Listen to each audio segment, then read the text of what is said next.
A partir de este momento, las informaciones que son noticia toman el protagonismo. Comienza Informe RCR. Muy buenos días, bienvenidos a este Informe RCR del día de hoy, 12 de marzo de 2021, que llega a ustedes a nombre de Jaime Nestares en la dirección general de la estación, de Wilitza Arcaya en la gerencia de producción, de Marilia García en la coordinación de redacción. En la producción está Génesis Rodríguez y en la dirección técnica César Arteaga. Les saluda Argenis Barreto. Comenzamos este compacto informativo destacando que el presidente encargado de Venezuela, Juan Guaidó, destacó que el informe sobre Venezuela presentado por la alta comisionada para los derechos humanos de la ONU, Michelle Bachelet, reafirmó que el único responsable de la crisis es Nicolás Maduro.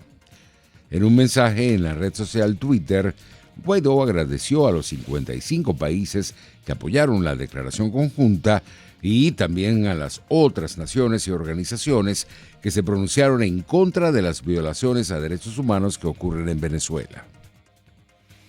Por su parte, el comisionado del gobierno interino para Naciones Unidas, Miguel Pizarro, aplaudió esta nueva actualización del informe que presentó el Consejo de Derechos Humanos de la ONU y afirmó que una vez más el régimen de Maduro queda al descubierto ante las constantes violaciones de derechos humanos a los venezolanos.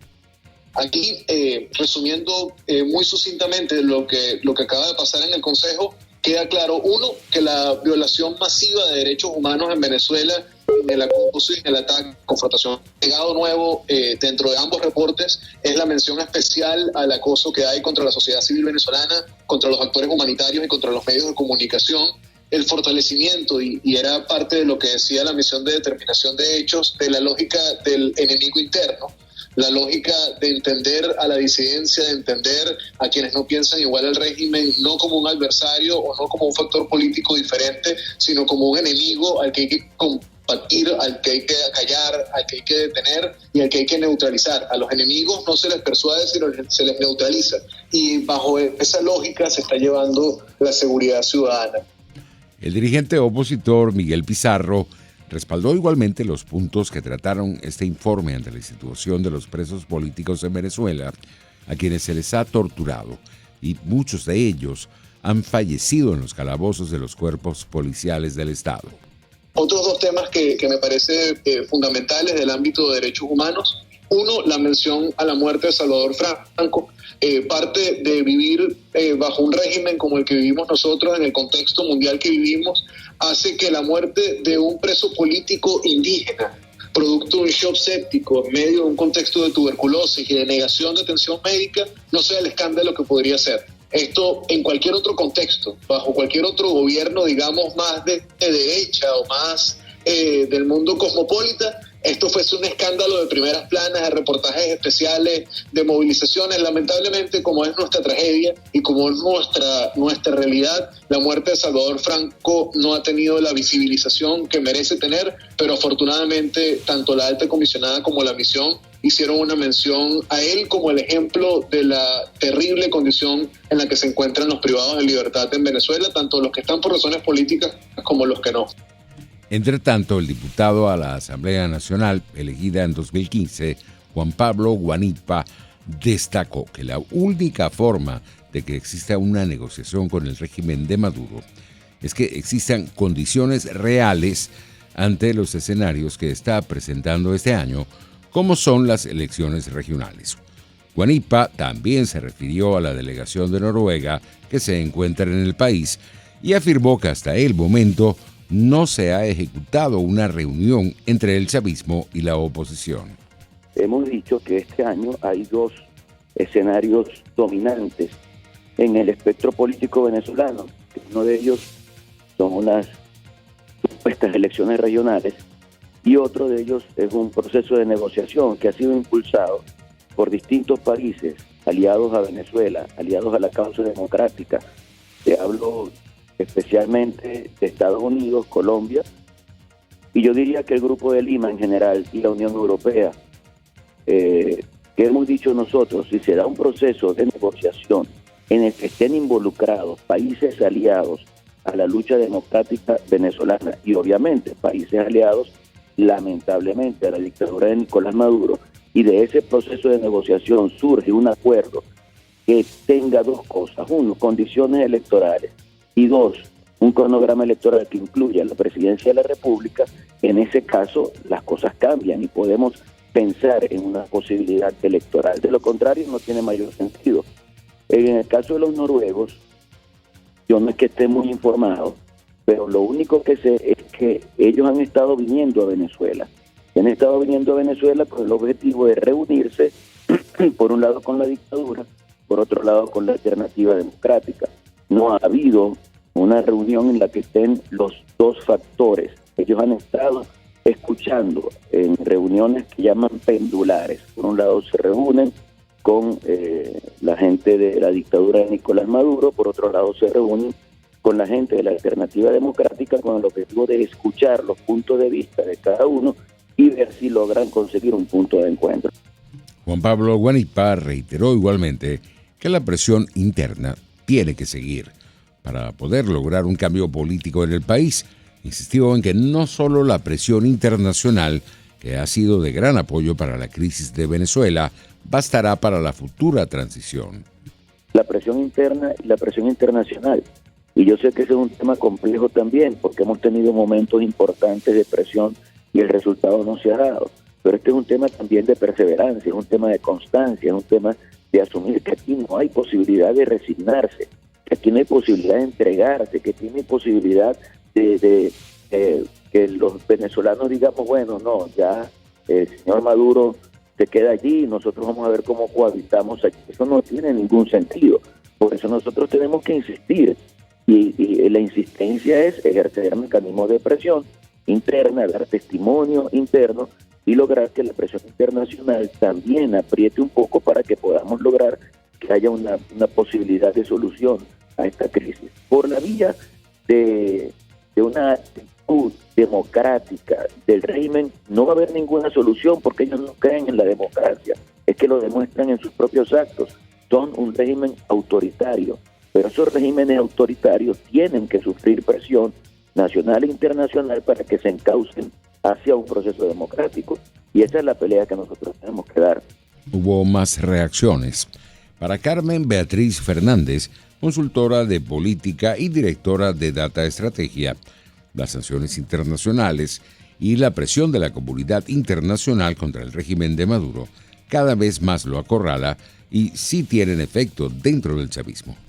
Yo siento que desde la victoria de Biden en las elecciones del pasado noviembre, Maduro venía engañando a su entorno, ¿no? Venía vendiéndoles humo, mostrando una esperanza, si se quiere, infantil, de que la victoria de Biden iba a aflojar el nudo de esa cuerda que les ahorca, que ahorca a Maduro en lo personal, con su proceso en la Corte Penal, pero también a todo el entorno madurista y las sanciones individuales, que es lo que más perturba el entorno madurista. O sea, si bien las sanciones petroleras es lo que más castiga al país, lo que más perturba el entorno de Maduro y lo que más les molesta y lo que más les mueve son las sanciones individuales.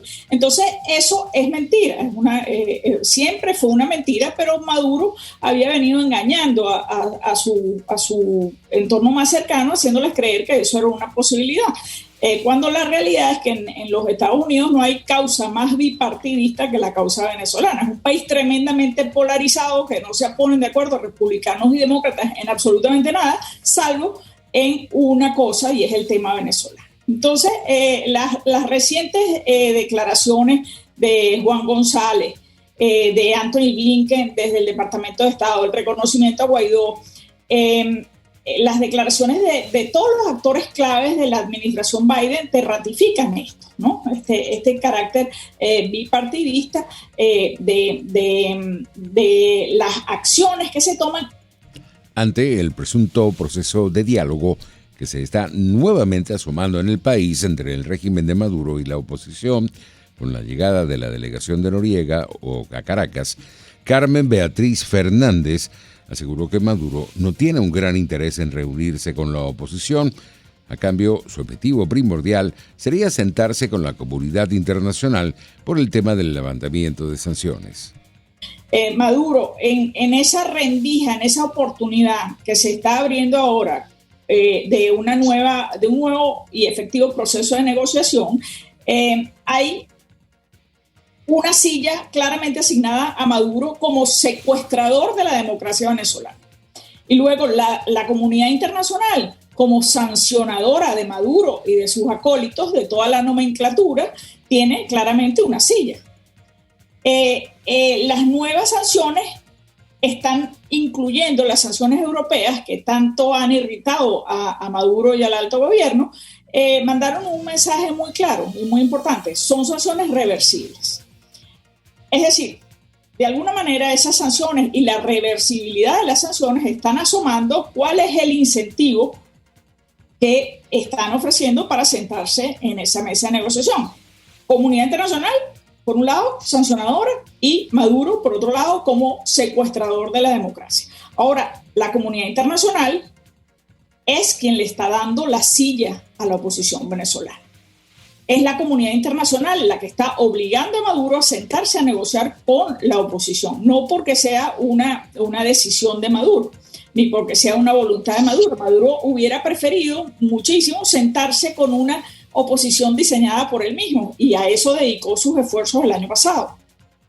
Entre tanto, el abogado administrativo y profesor universitario Perkins Rocha rechazó que se esté hablando y planteando nuevamente en el país los escenarios de diálogo y elecciones libres, cuando ya en ocasiones pasadas esto ha resultado un fracaso. Rocha insistió en que los políticos opositores deben ya tener claro qué es lo que quieren para el país, si es convivir con el régimen o terminar de liberar a los venezolanos de esta dictadura de más de 20 años. Hemos tratado de explicar que lo que en definitiva nos ha separado de estos procesos en el pasado no han sido los instrumentos, sino los fines para los cuales estos instrumentos se han utilizado. Es decir, en pocas palabras, hemos estado en contra de unas elecciones que signifique asumir las reglas del juego absolutamente modificadas, ilegales, y que sea simplemente para mantener un estatus político que favorece al régimen. Hemos rechazado negociaciones y diálogos en los que exclusivamente el propósito de su emprendimiento es ver cómo se hace para sobrevivirle al régimen, manteniendo una especie de cohabitación. Esos son, digamos, los propósitos en los que nos hemos apartado. Pero una cosa son los propósitos y los fines y otra cosa son los instrumentos. Por supuesto que estos instrumentos bien utilizados son instrumentos fundamentales políticos que debemos reincorporar a nuestra escena nacional, pero definiendo varios aspectos que son los que en el pasado hemos estado pues en desacuerdo, ¿no? En otras noticias, la directora general de la Visión Barrio Adentro en Caracas, Gloria Contreras, dijo que docentes de 250 escuelas en la capital ya recibieron la vacuna china. Aproximadamente 250 escuelas que operan en los circuitos de Macarao, Caricuao y Antímano fueron inmunizados este jueves con la primera dosis de la vacuna china Sinopharm, expresó Contreras durante una entrevista para BTV. Explicó que el personal que será inmunizado en esta campaña comprende la edad de 19 a 59 años y prevén que para final de esta semana se apliquen 5.400 dosis de la vacuna. Por su parte, el vocero de la Comisión para la Prevención y Control del COVID-19 de la administración de Nicolás Maduro, Freddy Ñáñez, informó que durante las últimas 24 horas el país registró 481 nuevos contagios por coronavirus, de los 479 son de transmisión comunitaria y 2 importados.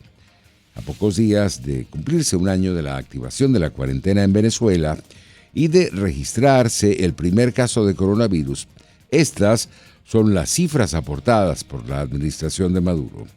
144.277 casos confirmados, 136.269 personas recuperadas, lo que representa el 94% de los contagios, y los fallecidos llegan a 1.413.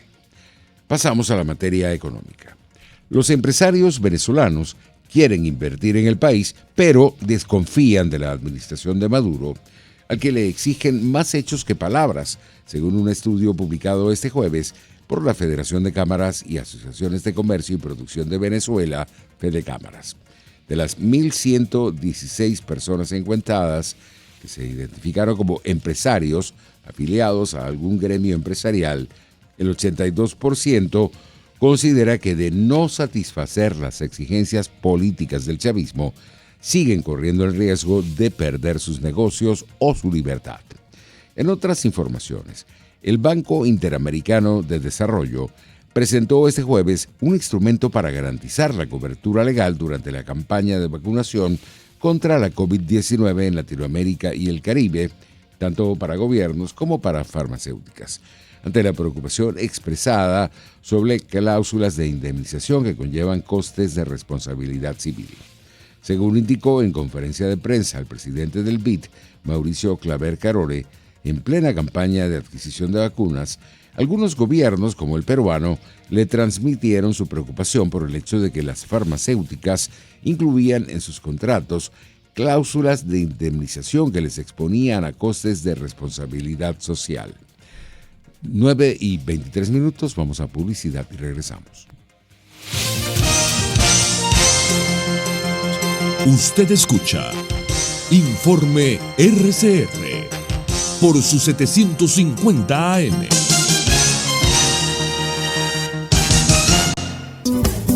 Dosis Alternativa es tu espacio para conocer de cerca todos aquellos temas relacionados con la salud, educación, la familia, entre otros. La ansiedad es una respuesta fisiológica, eso tú no lo puedes evitar. La ansiedad se presenta cuando hay una situación que tú no sabes cómo manejar. El problema es cuando tú permites que esa ansiedad sobrepase los niveles que tú puedas manejar. Dosis Alternativa nos permite tener las respuestas con los especialistas de aquellas interrogantes que nos hacemos en nuestra vida cotidiana. El estrés es una reacción fisiológica natural que se genera como respuesta ante un evento que es percibido, y quiero recalcarlo de percibido, como un evento amenazante que nos sobrepasa en nuestra capacidad de respuesta. Dosis Alternativa, una gama de posibilidades donde su bienestar físico y emocional toman significado. Con Marilia García, de lunes a viernes a las 9:30 de la mañana, solo por RCR 750, la radio que se ve.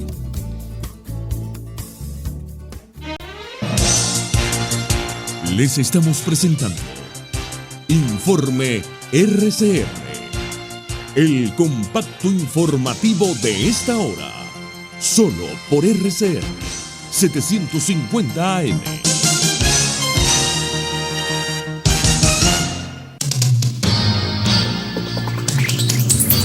Entramos en materia internacional y comenzamos con Birmania, donde al menos 10 personas murieron este jueves por disparos de las fuerzas de seguridad en varias ciudades de ese país durante las protestas en contra de la junta militar en una nueva jornada de brutalidad policial. Al menos 60 manifestantes y disidentes han muerto a manos de las fuerzas de seguridad y el ejército desde el golpe de Estado. Más detalles con nuestros colegas de Radio Francia Internacional. Asesinatos, desapariciones forzadas, persecuciones, tortura y encarcelamientos. La alerta viene del experto de la ONU, Thomas Andrew, quien afirmó que crece la evidencia de que la junta militar birmana comete crímenes contra la humanidad desde el golpe de Estado. A esto se suman las investigaciones de la ONG Amnistía Internacional, que analizó 55 videos filmados entre el 28 de febrero y el 8 de marzo por civiles y medios locales. Sam Doberly, portavoz de la ONG, afirma que existe la prueba de que la fuerza letal es utilizada de forma premeditada y coordinada por militares. Pide un embargo de las armas en el país. Ya es hora de actuar, de ir más allá de las declaraciones y de las preocupaciones. El Consejo de Seguridad debe realmente imponer un embargo global sobre las armas y llevar la situación de Birmania ante las instancias del derecho internacional. Amnistía Internacional denunció también el uso de armas de guerra por la junta militar que protagonizó el golpe de Estado el 1 de febrero. En otras noticias, Noruega, Dinamarca, Italia, Países Bajos y otros 5 países hasta ahora suspendieron entre martes y miércoles la vacunación anti-COVID con el fármaco de AstraZeneca, luego de que se reportaran eventos adversos relacionados con la coagulación en algunos pacientes de varios países europeos. Las autoridades sanitarias de Noruega suspendieron el jueves la vacunación como una medida cautelosa, según informó el director de Prevención y Control de Infecciones del Instituto Noruego de Salud Pública, Geir Buchholm. Escuchemos más información en el siguiente reporte. Las primeras dudas surgieron el lunes pasado cuando Austria suspendió el uso de un lote de vacunas de AstraZeneca después de que una enfermera de 49 años falleciera por un problema de coagulación sanguínea pocos días después de recibir la vacuna. Una decisión similar tomaron Estonia, Lituania, Letonia y Luxemburgo por precaución. El jueves, Dinamarca, Noruega e Islandia fueron más allá al suspender totalmente el uso de la vacuna de AstraZeneca a raíz del fallecimiento de una mujer de 60 años por un coágulo sanguíneo en Dinamarca. Las autoridades de este país precisan, sin embargo, que de momento no se sabe si existe un vínculo entre la vacuna y la muerte de la mujer. Por su parte, la Agencia Europea del Medicamento, EMA, se muestra confiada. Entre las 5 millones de personas vacunadas con AstraZeneca en el espacio europeo, solo se reportaron 30 casos de trombosis sin que se pueda establecer un nexo causal entre las vacunas y las muertes. Los beneficios continúan superando los riesgos y la vacuna puede continuar administrándose, subrayó la EMA. Por su parte, el presidente de Estados Unidos, Joe Biden, dio la orden a los 50 estados que forman el país de que a partir del 1 de mayo haya vacunas contra el COVID-19 accesibles para toda la población mayor de 16 años. Así lo anunció Biden la noche de este jueves en un discurso televisado que, de hecho, ha constituido su primera intervención pública de magnitud desde que asumió el cargo hace 51 días.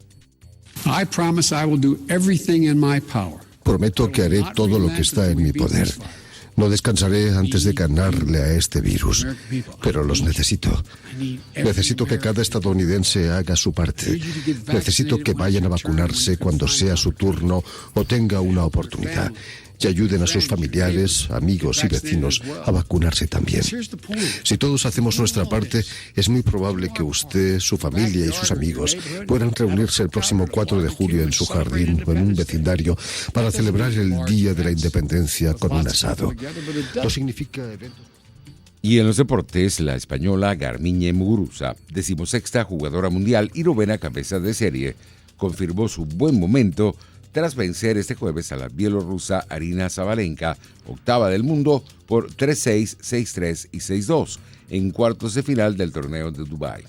En semifinales, Muguruza se enfrentará a la belga Elise Mertens, quien venció a la estadounidense Jessica Pegel. Así estamos llegando al final de este informe RCR. Que la pasen muy bien. Hasta aquí este compacto noticioso. Manténgase en nuestra sintonía, porque estaremos informándole de la noticia al momento de producirse. RCR 750 AM.